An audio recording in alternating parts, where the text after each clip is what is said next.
Veteran and his dog, decorated for Christmas until the basement revealed secret, hidden for decades. You're about to discover an extraordinary Christmas story that will leave you speechless. This is a tale of a veteran, his loyal dog, and a basement that held a secret for over 40 years. What they found while decorating for Christmas changed not just their lives, but an entire community's understanding of history and heroism. Before we unveil this incredible journey, make sure to hit that like button, subscribe to the channel, and ring the notification bell. Trust me, you don't want to miss what happens when the past refuses to stay buried. The first snow of December fell gently on Plattsburgh, New York, dusting the small city near Lake Champlain with a pristine white coating that made everything look like a Christmas card. Tom Bradley stood at the window of his Victorian house on Margaret Street, watching the flakes drift past the streetlight. His golden retriever, Sergeant, pressed against his leg, sensing the contemplative mood that often overtook his owner during the holidays. Tom had bought the 1918 Victorian 2 years ago, after returning from his final deployment to Iraq. 25 years in the army had left him with a medical discharge, a Purple Heart, a traumatic brain injury that still caused crushing headaches, and a desperate need for peace. Plattsburgh, with its military history dating back to the War of 1812, had seemed like the perfect place for a veteran to find that peace. Close enough to the VA hospital in Albany, quiet enough to heal, historical enough to feel connected to something larger than his own service. The house had been a foreclosure, sitting empty for 3 years after its previous owner. An elderly woman named Iris Hartley had died without heirs. Tom had gotten it for a fraction of its value, though it needed work. He'd spent the past 2 years slowly renovating, finding solace in the methodical work of restoration. Sand, prime, paint, repeat. It was like the army: procedure, protocol, purpose. Sergeant, a trained service dog who'd been with Tom for 4 years, had his own routine in the house. The 5-year-old golden retriever could sense Tom's TBI episodes before they fully manifested, would guide him to a safe place to sit, would fetch his medication if needed. But more than that, Sergeant was Tom's anchor to the present, when his mind tried to drift back to Fallujah, to the IED that had changed everything. This December was different, though. For the first time since buying the house, Tom felt ready to properly celebrate Christmas. His sister Kate was coming from Boston with her 2 kids. His VA therapy group had made remarkable progress. The headaches were less frequent. Maybe it was time to stop just surviving and start living. "What do you think, Sarge?" Tom asked, running his hand through the dog's golden fur. "Ready to make this place look like Christmas?" Sergeant's tail wagged enthusiastically, as if he understood. Tom had noticed the dog seemed to comprehend far more than should be possible, but then again, Sergeant had always been special. The dog had an uncanny ability to find things, not just trained behaviors like locating Tom's medication or phone, but random objects that Tom didn't even know he was looking for. Tom started with the exterior, stringing lights along the Victorians' ornate gingerbread trim. The house was painted in historical colors, sage green with cream and burgundy accents, and the white lights made it glow like something from a Dickens novel. Neighbors stopped to compliment the display, many mentioning how nice it was to see the old Hartley place coming back to life. "Mrs. Hartley would have loved this," said Robert Chen, who lived 2 houses down. "She always decorated extensively for Christmas. The whole neighborhood would come to see her displays." Tom filed that information away, feeling a strange connection to the woman who'd lived here before him. He'd found traces of her throughout the house, a forgotten photo album in the attic, gardening tools in the shed with IH carved into the handles, even a recipe box in the kitchen with handwritten cards dating back to the 1960s. Moving inside, Tom decorated the main floor with garland and ribbons. Sergeant followed, occasionally sniffing at boxes of ornaments Tom had bought from the local antique shop. The living room's bay window got a small tree, visible from the street.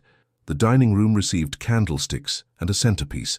The Victorian details, crown molding, carved banisters, built-in cabinets, seemed designed for Christmas decoration. It was when Tom decided to check the basement for additional storage space that everything changed. The basement had been his least favorite part of the house. It was unfinished, with stone walls dating to the home's original construction, and it triggered something primal in his military-trained mind. Too many corners, too many shadows, too much like the underground bunkers in Iraq. But he needed to see if there were any Christmas decorations left from Mrs. Hartley's time, and the basement was the only place he hadn't thoroughly searched. Sergeant followed him down the wooden stairs, the dog's nails clicking on each step. Tom pulled the string for the single bulb that illuminated the main area, casting harsh shadows across the stone walls. The basement was mostly empty, except for an old coal bin from when the house had coal heat, some wooden shelving that held paint cans from Tom's renovations, and a workbench that looked original to the house. Tom was about to head back upstairs when Sergeant began acting strangely. The dog moved to the far corner of the basement, near what looked like a solid stone wall, and began pawing at the floor. He whined, looked back at Tom, then pawed again. This wasn't normal behavior. This was Sergeant in full alert mode, the way he acted when he sensed something important. "What is it, boy?" Tom approached, pulling out his phone's flashlight for better illumination. The corner looked unremarkable. Stone wall meeting concrete floor, some cobwebs, decades of dust. But Sergeant was insistent, now scratching at the wall itself. Tom ran his hands along the stones, feeling for anything unusual. His fingers found a slight gap, a place where the mortar wasn't quite flush. He pressed and felt the slightest give. Heart racing with a mixture of excitement and his ever-present hypervigilance, Tom pressed harder. A section of the wall, about 3 feet wide and 6 feet tall, swung inward on hidden hinges. It was a door, disguised to look like part of the stone wall. Beyond was darkness that his phone's light couldn't fully penetrate. Tom's military training kicked in. He went upstairs, retrieved a proper flashlight and his sidearm, old habits died hard, and returned. Sergeant waited patiently by the hidden door, tail wagging with anticipation. The hidden space was a small room, maybe 8 feet by 10 feet. The walls were stone like the rest of the basement, but these had wooden shelves built into them, and on those shelves were boxes, dozens of them, covered in decades of dust. In the center of the room was an old military footlocker with U.S. Army stenciled on the side. Tom's flashlight beam caught something on the far wall, photographs, dozens of them, yellowed with age. He moved closer, Sergeant at his heels. The photos showed soldiers in World War II-era uniforms. But what made Tom's breath catch was that several of the soldiers in the photos were black, at a time when the military was still segregated. His hands shaking slightly from discovery, not trauma, Tom opened the footlocker. Inside, carefully wrapped in oilcloth, was a uniform, a World War II U.S. Army uniform with sergeant's stripes. Beneath it were medals, a bronze star, a purple heart, campaign ribbons. There were also documents, letters, and what looked like a journal. Tom carefully picked up the journal, its leather cover cracked with age. Inside the front cover, in faded ink, was written, "Property of Sergeant James Washington, 761st Tank Battalion, United States Army, 1944-1945. The 761st Tank Battalion." Tom knew that name. They were the Black Panthers, one of the most decorated African-American tank units in World War II. They'd fought through France, Belgium, and Germany, facing both the Nazi enemy and racism from their own side. General Patton himself had grudgingly admitted their excellence. But what was this doing in the basement of a house owned by an elderly white woman in upstate New York? Tom brought the journal upstairs, Sergeant following with obvious satisfaction at having made the discovery. In better light, Tom began to read. The entries started in 1944, describing training at Camp Hood, Texas, the journey across the Atlantic, the landing in France. James Washington wrote eloquently about the contradiction of fighting for freedom abroad while being denied it at home. As Tom read deeper into the journal, a story emerged that gripped him. James Washington had been grievously wounded during the Battle of the Bulge, separated from his unit, and rescued by a French resistance fighter named Marie Dubois. She'd hidden him for weeks while he recovered, and they'd fallen in love. But here's where the story took an unexpected turn. Marie wasn't just French. She was half African, her father from Senegal. In 1946, after the war, she and James had tried to return to America together, but anti-miscegenation laws and violent racism had made it impossible for them to marry or live together safely in most states. The journal entries became sporadic after 1946, but there were letters tucked between pages, letters from Marie, who had eventually made it to America alone, pregnant with James's child. Letters describing how she'd changed her name to Mary Hart, passed as white, and moved to Plattsburgh, where she had distant relatives who helped her create a new identity. Tom's mind raced. Hart, Hartley, Iris Hartley. He grabbed his laptop and searched for Iris Hartley's obituary. There it was, Iris Hartley, died 2019, aged 74. That would make her birth year 1945. The timeline fit.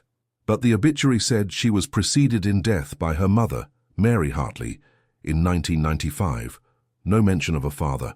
Tom returned to the hidden room with Sergeant, this time bringing better lights. He began systematically going through the boxes. They contained a heartbreaking archive, letters between James and Marie Mary that spanned decades. They'd never been able to be together publicly, but they'd maintained a secret correspondence. James had eventually married another woman, had a family, but never forgot Marie. He'd sent money when he could, wrote letters filled with longing and regret. Marie had raised Iris alone, never marrying, working as a seamstress to support them. She'd told Iris that her father had died in the war, a hero whose name she never knew. In one box, Tom found photographs from the 1960s. A middle-aged black man in a suit standing next to a car with New York plates. The same man at what looked like the Plattsburgh train station. Several photos of him from a distance, as if taken secretly, watching a young woman who must have been Iris. James had been coming to Plattsburgh, watching his daughter grow up from afar, unable to acknowledge her. The final letters were from the 1980s. James, now in his 60s, writing about his wife's death, his grown children from his marriage, his grandchildren. And then a letter that made Tom stop breathing for a moment. "My dearest Marie, I am dying. The cancer is aggressive, and I have perhaps weeks. I have one last request. I want to see our daughter, just once, to tell her the truth. I want her to know that she was loved, that she came from love, that the world's hatred couldn't destroy what we had. I want to give her my medals, my journal, everything, so she knows who her father really was. A man who fought Nazis, who loved her mother, who spent every day regretting that he couldn't be the father she deserved." There was no response to that letter, but there was a newspaper clipping from 1987. "Local woman dies in car accident. Mary Hartley, aged 68. She died just weeks after James's last letter. Tom sat back on his heels, overwhelmed. Iris Hartley had never known. Her mother had died before she could reveal the truth, and James had died without ever meeting his daughter. This secret had been buried in this basement for over 30 years. But there was more. In another box, Tom found legal documents from the 1990s. Iris had apparently discovered something, maybe found a letter, or recognized something in her mother's belongings. She'd hired a private investigator. There were reports tracing James Washington, confirming his military service, his death in 1987. There were even DNA test results from 2010, confirming that Iris was the daughter of James Washington. She'd known. For the last decade of her life, Iris had known the truth. But she'd kept it secret, hidden here in this room. Why? A letter in Iris's handwriting, dated 2018, just a year before her death, provided the answer. "To whoever finds this room, know that it contains the true history of my family. My father was Sergeant James Washington, a hero who fought for a country that wouldn't let him love my mother openly. My mother was Marie Dubois, later Mary Hart, then Mary Hartley, a woman who sacrificed everything for love and faced the world alone to protect me. I thought about going public with this story many times, but my father had other children, grandchildren who knew nothing about me. My mother had relatives in France who thought she'd died in the war. What good would it do to disrupt lives, to cause pain, when all the principles are gone? So I keep this shrine, this secret room, to honor them both. Sometimes I sit here and read their letters, and I understand that I was born from a love so strong that it defied laws, prejudice, and distance. That's enough. That has to be enough." But there was one more document, a will addendum dated just months before Iris's death. "If this house should ever be sold, I hope it goes to someone who understands sacrifice and service, someone who knows what it means to fight for others. If such a person finds this room, I leave it to their discretion what to do with this history. The truth wants to be free, but sometimes secrets protect the living. Choose wisely." Tom sat in the hidden room, surrounded by a lifetime of hidden love and secret sorrow. Sergeant lay beside him, head on Tom's lap, offering the comfort he was trained to provide. The parallel wasn't lost on Tom. He too had fought for his country, had sacrificed, had come home wounded in ways both visible and invisible. He thought about Iris's words. The truth wants to be free. Over the next days, Tom immersed himself in the archive. He found films, 8-minute reels that he had digitized at a local shop. They showed James at military reunions, proud in his uniform, surrounded by fellow veterans of the 761st. There was even footage of him receiving a commendation in the 1970s when the unit was finally belatedly recognized for their heroism. There were Marie's sketches. She'd been an artist as well as a seamstress. Beautiful drawings of the French countryside, of American cityscapes, of a baby who must have been Iris. And throughout, portraits of James drawn from memory with heartbreaking detail and tenderness. Tom found recordings too, cassette tapes from the 1970s and 80s. James had recorded messages for Iris that he'd never sent. His voice, deep and warm with a slight southern accent, filled Tom's kitchen as he listened. "My dear daughter, you don't know me and likely never will, but I want you to know that not a day passes that I don't think of you. Your mother sends me pictures sometimes when it's safe. You have her beauty and I hope her courage. I see you graduated high school with honors. I'm so proud. I wish I could have been there. I wish I could have been a lot of places. But the world isn't ready for us yet. Maybe someday it will be." Tom was struggling with what to do when Sergeant again provided guidance. The dog had taken to sitting by the front window, tail wagging whenever certain people walked by. It took Tom a few days to realize Sergeant was reacting to black neighbors specifically, as if trying to tell him something. Finally, Tom understood. He looked up James Washington's other family. It wasn't hard to find them in the internet age. James's son from his marriage, Michael Washington, was a retired professor living in Washington, D.C. His daughter, Patricia Washington Clark, was a judge in Atlanta. There were grandchildren, great-grandchildren, a whole family tree that didn't know about Iris. Tom composed an email carefully, introducing himself, explaining that he'd bought a house in Plattsburgh and discovered some items that might belong to their family. He was deliberately vague, not wanting to drop such a bombshell via email.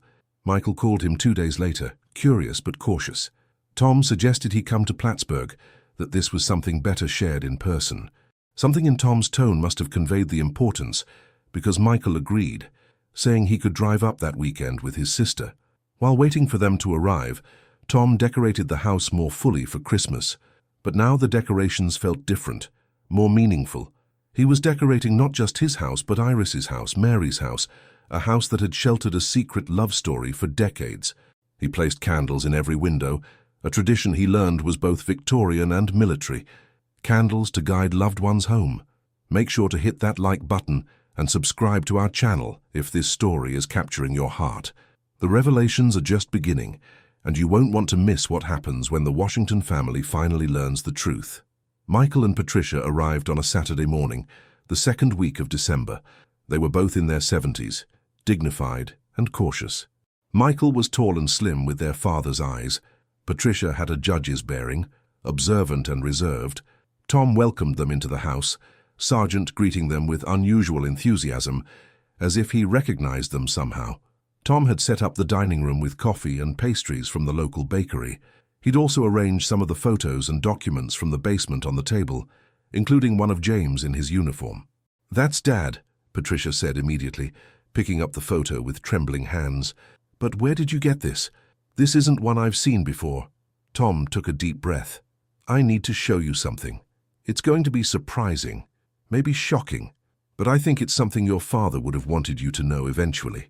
He led them to the basement, Sergeant padding along. The hidden door stood open, the room beyond now well lit with temporary lighting Tom had installed. Michael and Patricia stood frozen at the threshold, taking in the photos, the footlocker, the obvious shrine to their father. "What is this?" Michael whispered. Tom handed them Iris's letter, the one explaining everything. He watched as they read, saw Patricia's eyes fill with tears, saw Michael's hands begin to shake. "We have a sister," Patricia said. "Had a sister." Tom nodded, then began to tell them everything he'd discovered. He showed them the letters between James and Marie, the photos of Iris growing up, the recordings James had made. He explained about the racism that had kept their father from acknowledging his first love and eldest daughter, the pain that had haunted him. Michael sank onto a box, overwhelmed. He used to go on trips, business trips, he said, to New York. Mom suspected he had an affair, but he always denied it. He was coming here, to see her. Patricia, ever the judge, began examining the legal documents. This is all authentic. The DNA test, the private investigator's report. My God, this woman, our sister, she knew about us but never reached out. She didn't want to hurt you, Tom said, or your families. She thought the secret should die with her. They spent hours in that basement room going through the archive. Michael wept when he heard his father's recorded voice, speaking of love and loss. Patricia stood transfixed before Marie's artwork, seeing her father through the eyes of a woman who'd loved him completely. She was beautiful, Patricia said, looking at photos of Iris from different periods of her life. She had Dad's smile. As the day wore on, they moved upstairs. Tom made lunch while Michael and Patricia processed what they'd learned. Sargent stayed close to them, offering comfort as only a good dog could. "What do we do with this?" Michael asked finally. "This story. It's not just our family's story, it's American history. The 761st, the segregation, the love between our father and Marie. It's all part of a larger narrative about who we were and who we've become." Patricia agreed. Dad was a hero, but he was also a man trapped by his time. This doesn't diminish him. It makes him more human, more complex. And Iris, we never got to know our sister, but we can honor her. They stayed the weekend, and Tom gave them Iris's house tour. They saw where she'd lived, the garden she'd tended, the life she'd built. Neighbors who remembered her shared stories. Robert Chen mentioned how she'd always been kind but seemed sad, especially during the holidays. "She spent every Christmas alone," he said. "We invited her to join us many times, but she always declined, said Christmas was for families." That broke Patricia's heart. She had family. She had us. We just didn't know. By Sunday evening, a plan had formed. The Washington family would acknowledge Iris publicly. They would donate the archive to the Smithsonian's National Museum of African American History and Culture, where it could be properly preserved and shared. But first, they wanted to do something more personal. "We want to have a memorial service for Iris," Michael said, "here in Plattsburgh where she lived. Invite the neighbors, anyone who knew her. Finally give her the family recognition she never had in life." Tom agreed to help organize it. They set the date for December 23rd, just before Christmas. Patricia would speak, as would Michael. They'd invite their children and grandchildren, bringing the whole Washington family to honor their lost sister. Over the next 2 weeks, Tom worked with Michael and Patricia to prepare for the memorial. They created a photo display showing James, Marie, and Iris, the complete family portrait that had never existed in life. Patricia wrote a speech about love transcending prejudice. Michael compiled his father's military records, wanting to emphasize James's heroism alongside his humanity. The story began to spread through Plattsburgh. The local newspaper picked it up. Hidden Room reveals decades-old love story and secret daughter. The Historical Society got involved, providing context about interracial relationships in the 1940s and the African-American experience in upstate New York. More discoveries emerged. The library found records of Marie Dubois entering the country in 1946, sponsored by a distant relative in Plattsburgh. They found Mary Hart's seamstress shop records, showing she'd made wedding dresses for half the town over 3 decades. They found school records of Iris, showing she'd been valedictorian, had gotten a full scholarship to college, had become a teacher herself. Tom continued decorating the house, but now with additional purpose. This would be Iris's first real family Christmas, even if posthumously.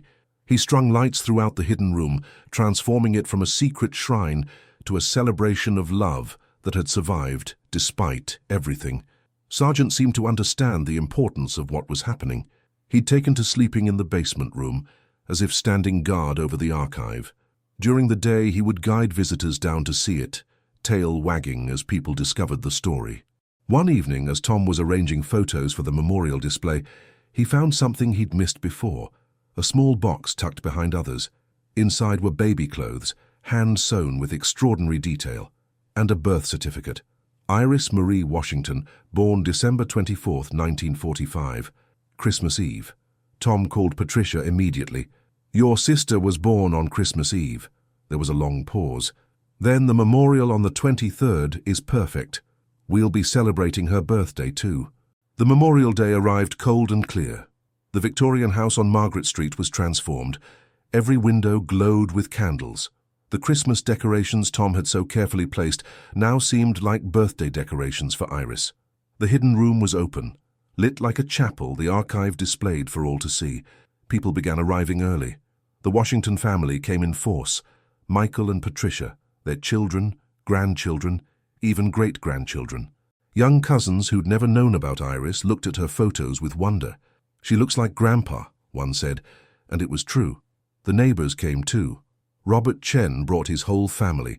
The woman who ran the antique shop where Tom had bought decorations revealed that many of them had originally been Iris's, sold after her death.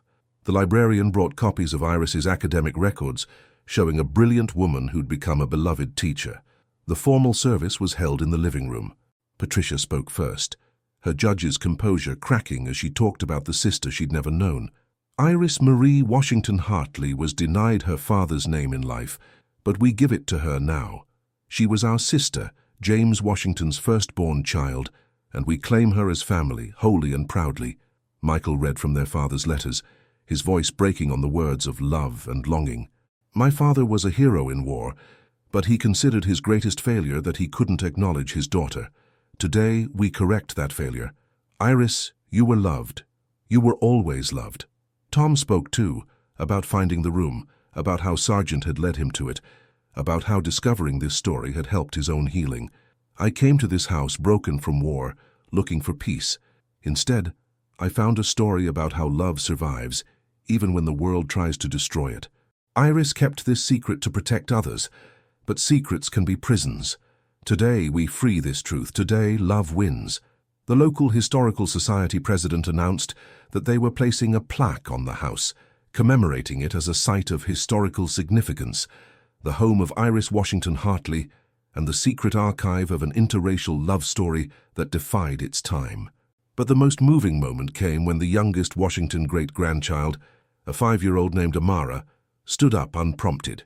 "Aunt Iris," she said, addressing the photos, "we're your family. We love you. Happy birthday." There wasn't a dry eye in the house. After the formal service, the gathering became a celebration.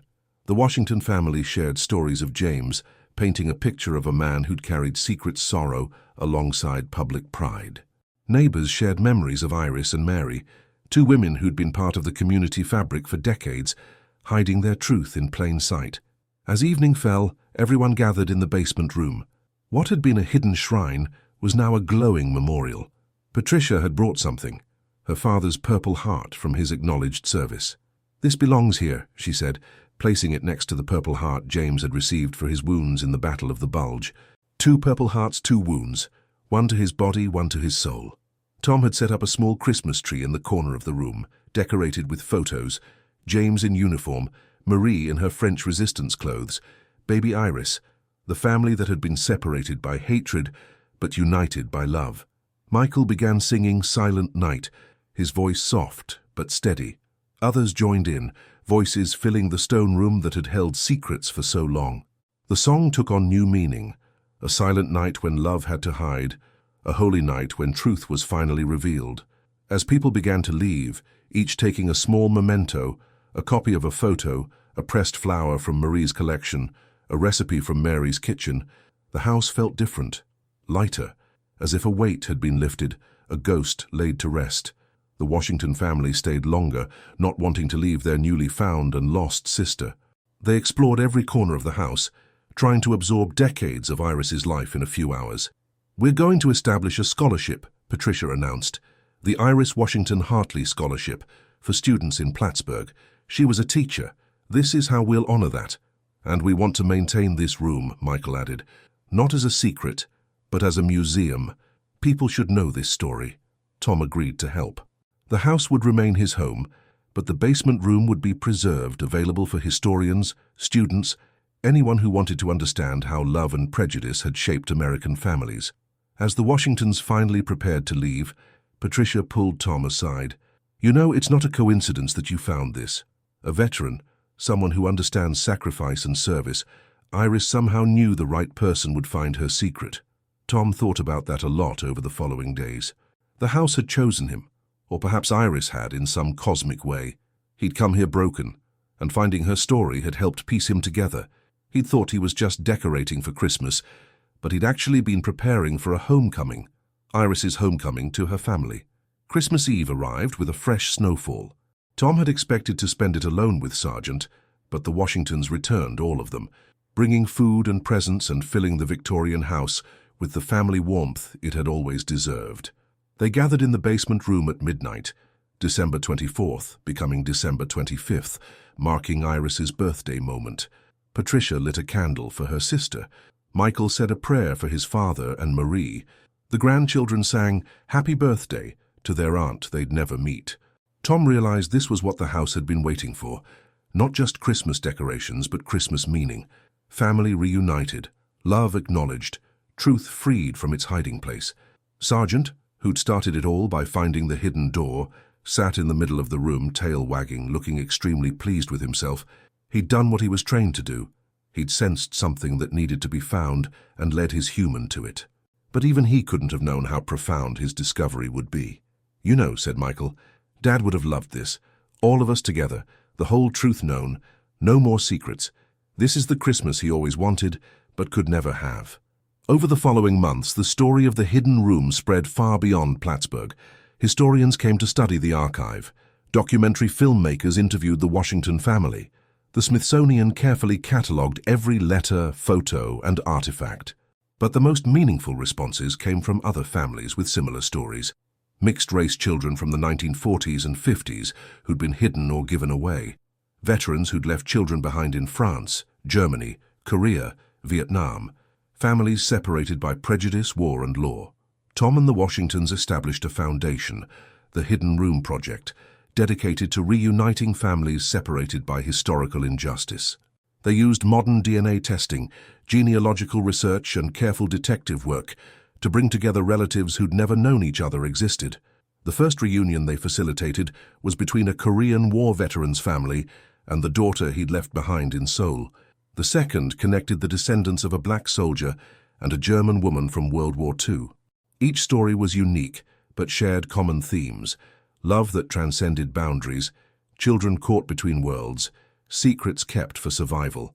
Sargent became the project's unofficial mascot. His picture, sitting in front of the hidden door he'd discovered, became the Foundation's logo. The story of how a service dog had uncovered a decades-old secret and reunited a family became legendary in both veteran and genealogical communities. Tom's house became a pilgrimage site of sorts. People came to see the hidden room, to understand how love had survived in secret for so long. The Victorian was now on the National Register of Historic Places, recognized not just for its architecture, but for its role in American social history. Every Christmas, the Washingtons returned to Plattsburgh. The Memorial for Iris became an annual event, growing larger each year as more people learned the story. The hidden room was decorated with lights and garland, transforming from a secret shame to a celebrated shrine.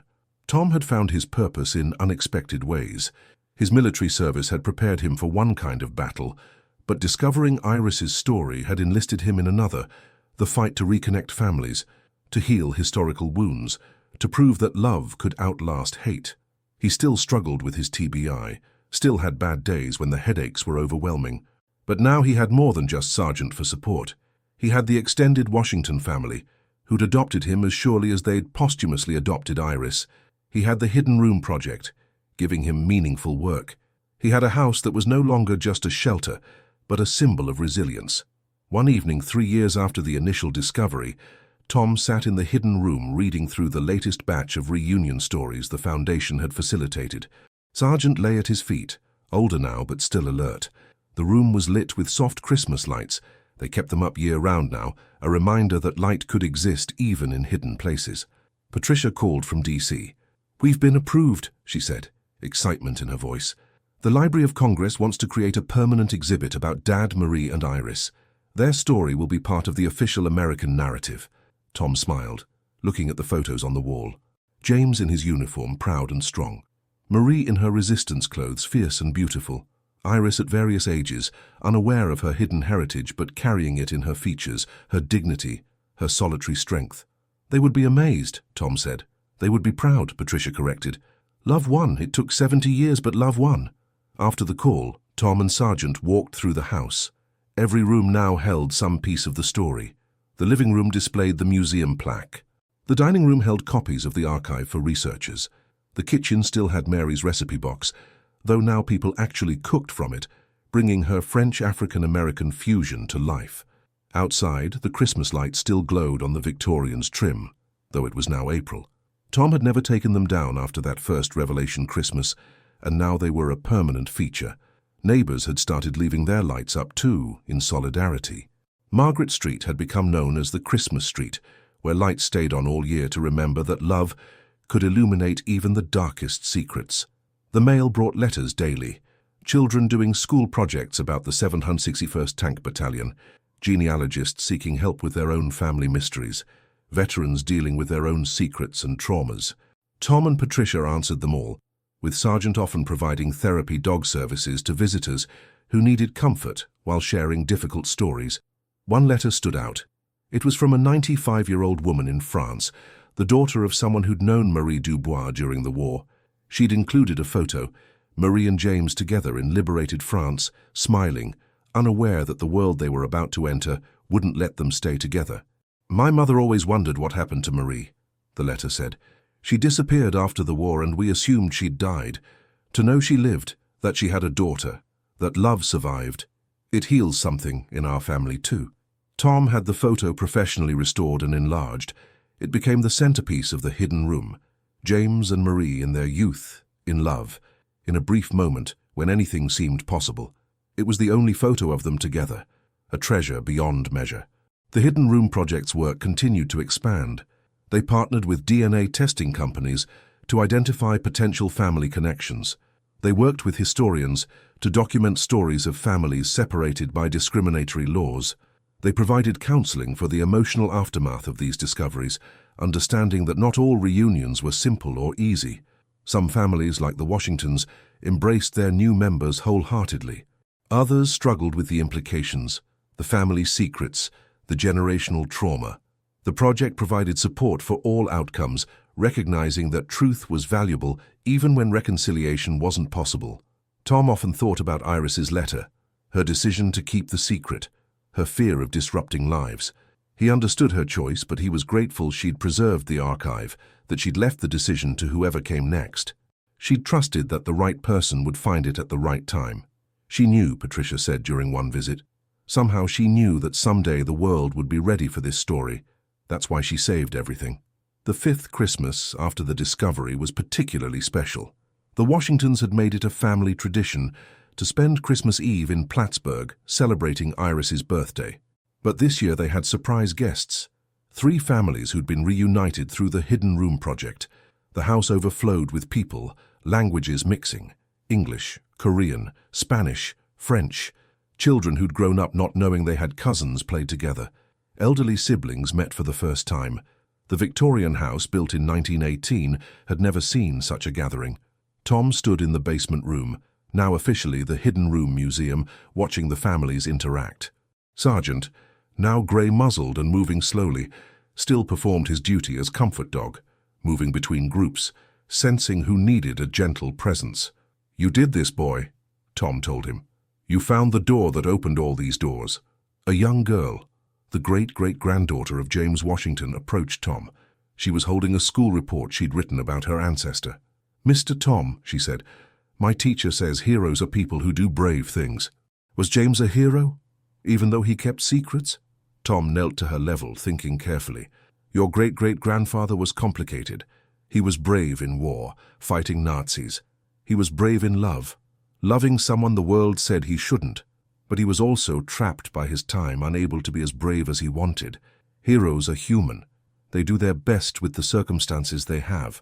The girl nodded solemnly, then brightened. "Like Sergeant, he's a hero dog." "Yes," Tom agreed, scratching behind Sergeant's ears. "The best hero dog." As midnight approached on Christmas Eve, everyone gathered in the hidden room for what had become tradition. They lit candles for James, Marie, and Iris. They sang Silent Night in multiple languages. They shared stories of the reunions from the past year. Then Patricia stood to make an announcement. "The Smithsonian exhibit opens next month. It's called Love in the Time of Segregation, the Washington Dubois story. But we want to do something more. We want to create a permanent memorial here, in this room where the secret was kept and then revealed." She unveiled an artist's rendering, a beautiful bronze plaque that would be installed on the wall. It read, "In this room, love hid from hatred." James Washington and Marie Dubois, separated by unjust laws, preserved their truth here. Their daughter, Iris Washington Hartley, guarded their secret and left it for future generations to discover. May all hidden loves find light. May all separated families find reunion. May truth always, eventually, prevail. Below the text were 3 dates: James Washington, 1920–1987, Marie Dubois, Mary Hartley, 1922–1987, Iris Washington, Hartley, 1945–2019. They all died in different years, Patricia explained, but they're together now, in history, in memory, in our hearts. The room erupted in applause, tears, and embraces. The hidden room that had once held sorrow now held joy. The secret that had been a burden was now a gift, not just to the Washington family, but to everyone who'd been touched by the story.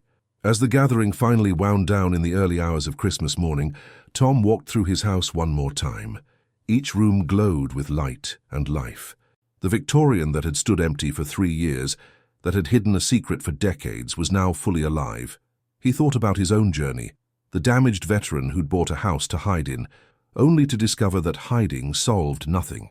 It was revelation, connection, and purpose that healed. The same house that had sheltered secrets now sheltered truth, and that truth had set so many free. Sergeant padded up to him, moving slowly but still devoted. The dog had maybe a year left, the vet said, but what a life he'd had. What a discovery he'd made, what a legacy he'd leave. "Good boy," Tom said, the 2 words inadequate for all Sergeant had done. The very best boy. Outside, snow began to fall again, coating Margaret Street in pristine white. The Christmas lights on the Victorian houses glowed through the snowfall, creating a scene of almost impossible beauty. But it wasn't impossible.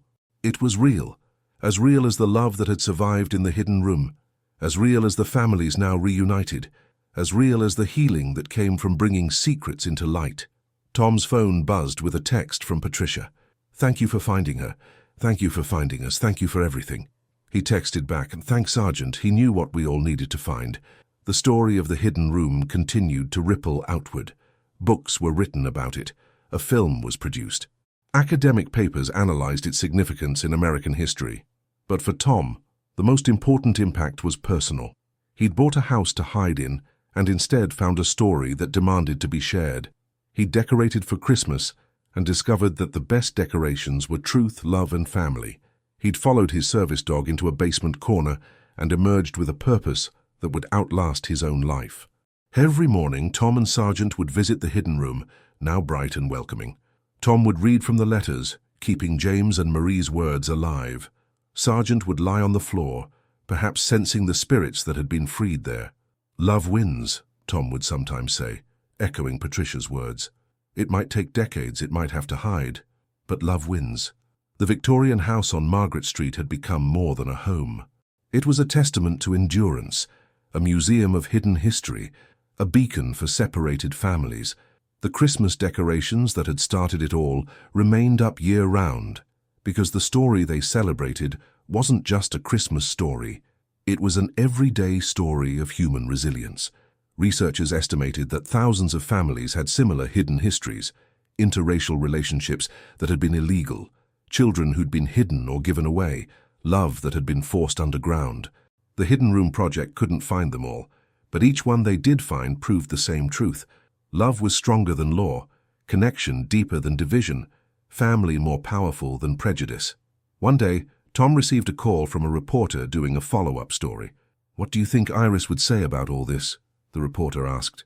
"About her secret being revealed, her family being reunited." Tom thought about the lonely woman who'd lived in this house, who'd discovered her true parentage too late, who'd chosen to protect others rather than claim her birthright. "I think she'd be happy," Tom said finally. "She kept the archive for a reason. She wrote that letter for a reason. She knew someone would come someday who would know what to do with the truth. She had faith in the future, even if she couldn't see it herself." "And what about you?" the reporter continued. "How has this discovery changed your life?" Tom looked at Sergeant, now sleeping in a patch of sunlight, worn out from another morning of greeting visitors to the hidden room. "I came here broken and alone," Tom said. I thought I was just buying a house, just trying to find some peace. Instead, I found a purpose. I found a family. I found proof that the things we fight for, freedom, equality, love, they're worth the sacrifice. James Washington fought Nazis in Germany and racism at home. I fought in Iraq. We both came home wounded. But the real battle, the important one, is the one for human connection, for family, for the right to love and be loved. That's the battle Iris was fighting alone in this house. Now we're all fighting it together. The reporter thanked him and hung up, but Tom's words lingered in the air. The real battle was for connection. That's what Sargent had understood when he'd pawed at that hidden door. That's what had driven him to reveal the secret. As Tom's 7th Christmas in the house approached, the Hidden Room project had facilitated over 100 family reunions. The museum in the basement had been visited by thousands. The story had become part of American civil rights history, taught in schools, discussed in universities. But the most precious development was personal. Patricia and Michael had become true family to Tom. Their children called him Uncle Tom. Their grandchildren played with Sargent's successor, a young golden retriever named Hope, trained by the same program that had trained Sargent.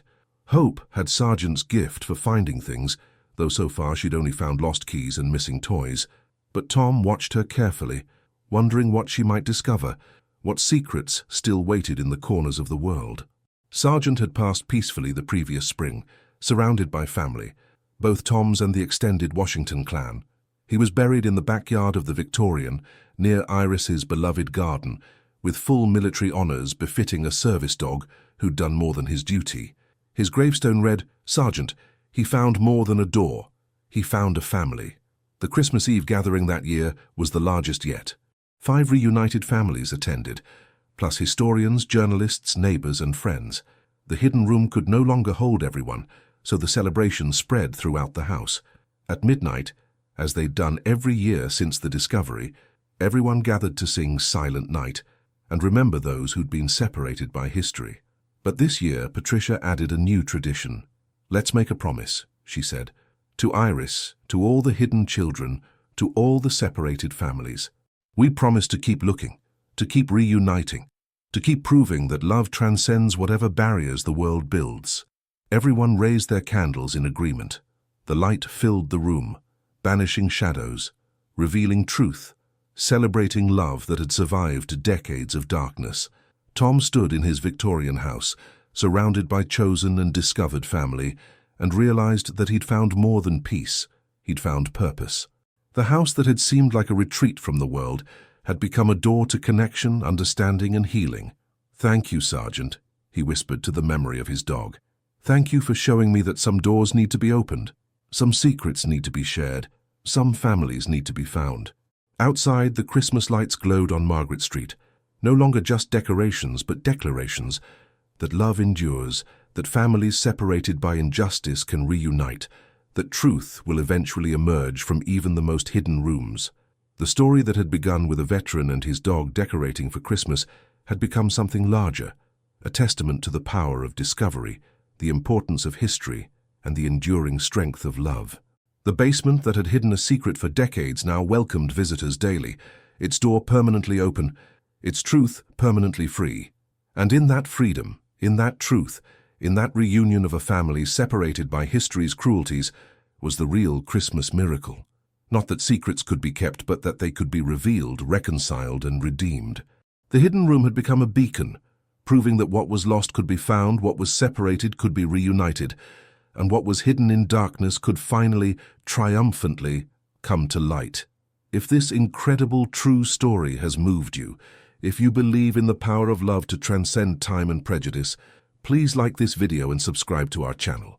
Share this story with others who need to know that family can be found in the most unexpected places, that secrets can become revelations, and that sometimes a dog knows exactly what door needs to be opened. Thank you for joining us on this remarkable journey of discovery. And remember, the love that seems lost is often just hidden, waiting for the right moment to be found.